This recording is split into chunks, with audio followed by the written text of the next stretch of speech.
Grabe ang naging bakbakan ng TNT at Meralco sa Game 3. Kahit wala silang import ngayong laro, pinakita ng TNT na kaya pa rin nilang lumaban hanggang dulo. At sa huling minuto ng laban, isang clutch shot pa ang sumelyo sa napaka-importanting panalo nila. Bagsak agad ang inabot ni Jordan Heading kay Newsam sa opening play pa lang. Samantala, spotted naman si Chris McCullough kasama si Jojo Lastimosa at nandun din si Malik Diouf na posibleng maging import ng TNT sa mga susunod na laro.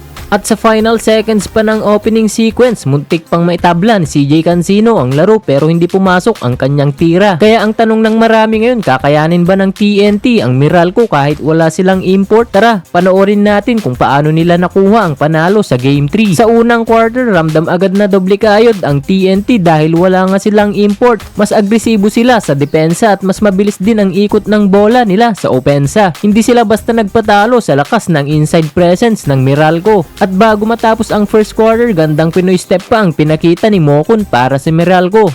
Pero kahit ganun, TNT pa rin ang may kontrol sa unang yugto ng laban. End of first quarter, 20-16, TNT leads.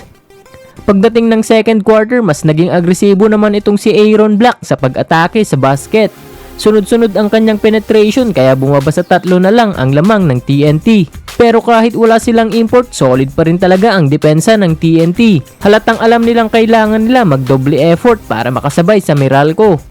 Under 4-minute mark ng second quarter, pumukol si Rios ng 3 mula sa Rainbow Country para maagaw ang kalamangan para sa Meralco. Pero hindi nagpahuli si Nambatak, 2 sunod na counted foul agad ang kanyang ginawa at doon muling nabuhay ang momentum ng TNT.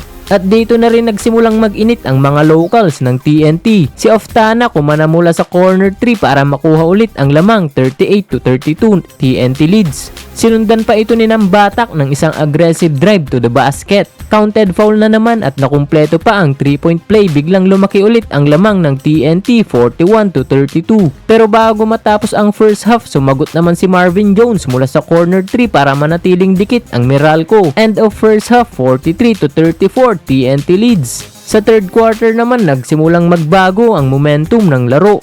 Under 3-minute mark, pumukol si Brickman ng 3 mula top of the key para maagaw ulit ng Meralco ang kalamangan 56-54. Mas naging physical ang laban dito at mas naging agresibo ang Meralco sa depensa. Unti-unti nilang binawasan ang lamang ng TNT habang nahirapan naman ang TNT sa kanilang outside shooting. End of third quarter, 59-55, Meralco na ang lamang. Pagdating ng fourth quarter, dito na lalong uminit ang laban. Hindi na talaga mapigilan si Marvin Jones kapag nakapwesto na sa ilalim.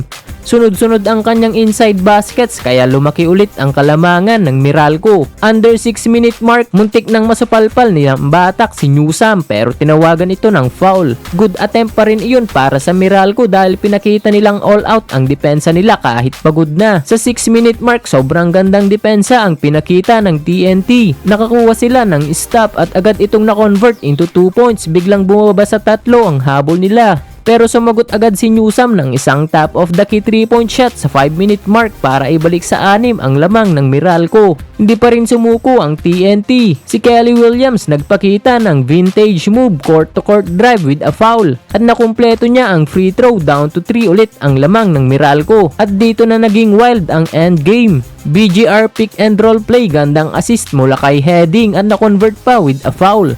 Naipasok pa niya ang free throw para maitabla ang laro. Pagkatapos nun, BGR na naman sa low post para makuha ng TNT ang kalamangan. Napatawag ng timeout ang Meralco dahil biglang nabaliktad ang momentum. Pero hindi pa tapos ang drama. 28 seconds left sa laro, pumukol si Newsam ng napakalaking 3-point shot para muling ilamang ng 1 puntos ang Meralco. Akala ng lahat tapos na ang laban. Pero sa kabilang dulo, sumagot si RR Pugoy ng isang napakalaking clutch 3-point shot para muling kunin ang kalamangan at tuluyang maselyuan ang panalo ng TNT 77-75. Nakuha pa rin ng TNT ang Game 3 kahit wala silang import. Solid depensa at all-out effort lang talaga ang kinailangan nila para pataubin ang Meralco.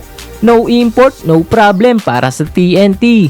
At dahil sa panalong ito, abante na ngayon ang TNT sa serye 2-1. Kung nagustuhan mo itong recap, huwag kalimutang mag-like at mag-subscribe para updated kayo sa mga bagong PBA recaps, highlights at analysis.